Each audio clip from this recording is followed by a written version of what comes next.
As 2025 comes to a close, the crypto market feels tired, frustrated, and oddly quiet. Prices are elevated compared to where they were a few years ago, but they are not behaving the way many people expected. Bitcoin has failed to deliver a clean Santa rally. Altcoins are struggling to find momentum. Sentiment is cautious. And a lot of people are asking the same question in different ways. Was this cycle a disappointment? Or is something else going on?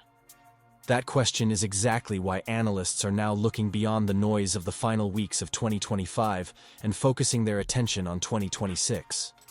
Not as a hype year, not as a guaranteed breakout, but as a potential inflection point where structure, regulation, and capital flows may matter more than memes, narratives, or short-term emotion. Today, we're going to step back and look at what some of the most prominent analysts, banks, and research houses are actually saying about 2026. We're going to look at the numbers they're putting forward, where those numbers come from, and just as importantly, what these same voices have got right and wrong in the past. And at the end, we'll give our take on how much weight you should really put on any of these predictions. Let's start with one of the most widely quoted names in crypto forecasting right now, Standard Chartered. Standard Chartered has been one of the more bullish traditional banks on Bitcoin over the last few years. Their analysts, led by Jeff Kendrick, have repeatedly framed Bitcoin as a macro asset rather than a speculative toy. For 2026, their headline number is a Bitcoin price of around $150,000. That number gets attention for obvious reasons. It's large, it's round, and it implies significant upside from current levels. But what matters more than the number itself is the reasoning behind it.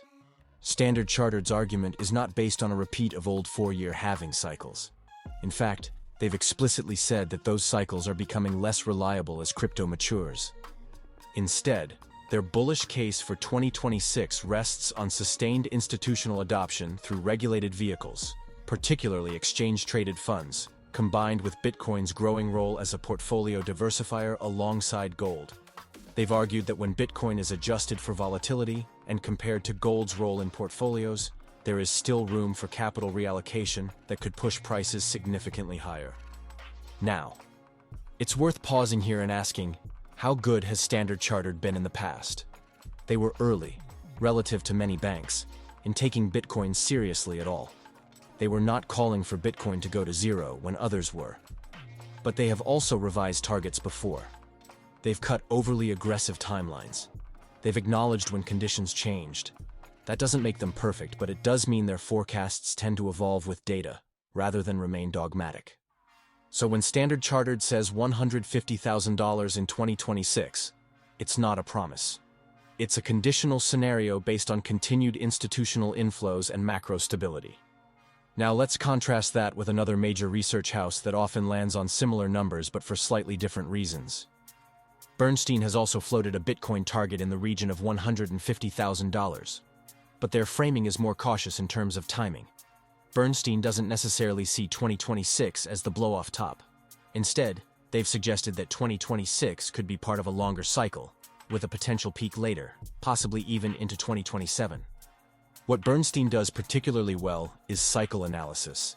They've spent years studying how capital enters crypto markets, how long it tends to stay, and what tends to trigger exits. Their analysts have been relatively accurate in identifying periods of overheating in the past, though they've also underestimated the sheer speed of some upside moves during euphoric phases. For Bernstein, 2026 is not about a sudden explosion.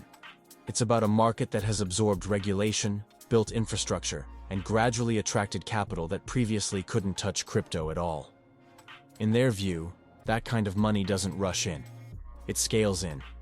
So already, we have two bullish cases with similar numbers, but different philosophies. Standard Chartered sees reallocation and portfolio logic. Bernstein sees structural, slower burn adoption. Now let's add another heavyweight voice, this time from Wall Street itself, JPMorgan. JPMorgan has historically been skeptical of crypto. Its leadership has been vocal in the past about concerns around speculation, fraud, and excess. That's precisely why their more recent commentary has caught attention. JPMorgan analysts have suggested that Bitcoin could reach levels around $170,000 within a 12-month window under certain conditions, particularly if Bitcoin continues to gain ground relative to gold as a store of value. Their analysis focuses heavily on volatility-adjusted comparisons, essentially arguing that if Bitcoin's volatility continues to compress as adoption grows, its price can rise substantially without increasing portfolio risk. Now, JPMorgan's track record on crypto is mixed. They were slow to embrace it, and some early dismissals aged badly. But when JPMorgan does engage seriously with an asset class, it tends to do so with deep quantitative work and conservative assumptions. That's why their more optimistic scenarios are notable. They're not cheerleading crypto culture. They're modeling capital flows. But here's where things start to get interesting. Not all respected analysts are bullish. Let's bring in one of the most polarizing voices in crypto macro analysis, Mike McGlone, senior commodity strategist at Bloomberg Intelligence. McGlone has repeatedly warned that Bitcoin could face severe downside in certain macro environments. At times, he has suggested Bitcoin could revisit levels as low as $10,000 if global risk assets unwind and liquidity dries up. Now, those calls have been deeply unpopular with crypto audiences, and in fairness, they have not played out so far. Bitcoin has not collapsed to those levels. But it's also important to understand what McGlone is really doing.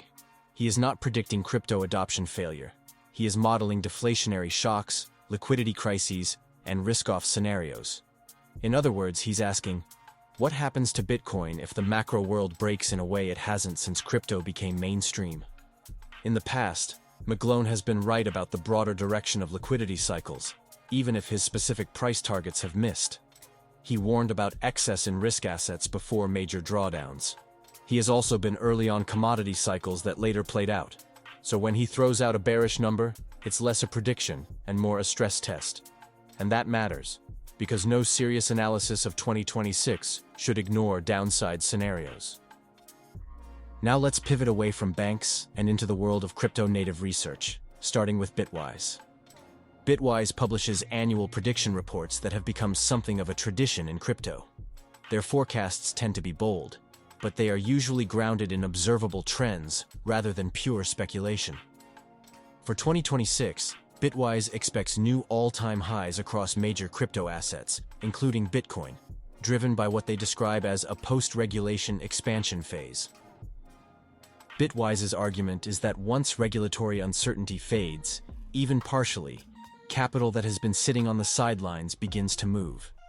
They point to historical examples in other asset classes where clarity, not innovation, unlocked growth. Now, Bitwise has had mixed accuracy in the past. Some of their boldest predictions have come true later than expected. Others have overshot reality. But they have been consistently right about the direction of travel. More institutional involvement, more regulated access, and deeper integration into traditional portfolios. For Bitwise, 2026 isn't about mania. It's about normalization. Next, let's look at VanEck, another firm that straddles traditional finance and crypto. VanEck's outlook for 2026 is cautious but constructive. They expect volatility, they expect drawdowns, but they also expect that the floor for crypto prices continues to rise over time as infrastructure improves and market depth increases. VanEck has been relatively good at managing expectations. They haven't promised moonshots. They've warned about pain during downturns, and they've emphasized that crypto behaves less like a tech stock and more like an emerging commodity. That framing matters because it suggests that 2026 could be a year where crypto trades sideways at times, consolidates, and then moves sharply when conditions align. Now let's bring in a more media-facing analyst, one we have already referenced, Lark Davis. Lark Davis has argued that the bull run didn't fail in 2025. It was delayed. His thesis is psychological as much as it is financial. He points out that major bull markets rarely begin when people feel confident and excited. They begin when the market feels bored, skeptical, and exhausted. Lark has been right about sentiment shifts before. He has also been wrong on timing. Like many commentators, he underestimated how long markets can stay flat or frustrating. But his core insight, that sentiment often flips after periods of disappointment, is backed by market history far beyond crypto. For him, 2026 represents a year where expectations reset, leverage washes out, and the groundwork for the next major move is laid. So where does that leave us? On one end, we have institutions talking about $150,000 to $170,000 Bitcoin scenarios, based on capital flows and portfolio theory. On the other end, we have credible voices warning of severe downside if macro conditions deteriorate. In between, we have crypto-native analysts arguing that the cycle hasn't ended, it's just changed shape. Now let's give our take. The truth is that no one knows where Bitcoin will trade in 2026. Anyone who tells you otherwise is selling certainty in a world that doesn't offer it. What we can say, with some confidence, is that crypto in 2026 will not look like crypto in 2017, or even 2021. It will be more regulated, more institutional, more boring in some ways, and more resilient in others. The biggest mistake investors make is anchoring to a single number. 150,000, 200,000, 10,000. Those numbers are outcomes, not processes. What matters is the process. If capital continues to flow in through regulated channels, if liquidity conditions improve, and if crypto continues to integrate into mainstream finance, then higher prices over time make sense. If those conditions fail, or if macro shocks dominate, then even the best narratives won't save price. So as 2025 closes, the smartest position is not blind bullishness or cynical bearishness. It's informed patience. Listen to analysts, study their reasoning, check their track records. But don't outsource your conviction to any one forecast. Because the market doesn't reward certainty, it rewards preparation. And as we head into 2026, preparation matters more than ever. Remember what brought you here in the first place. Remember why you are still here. And as always, we will see you at the top.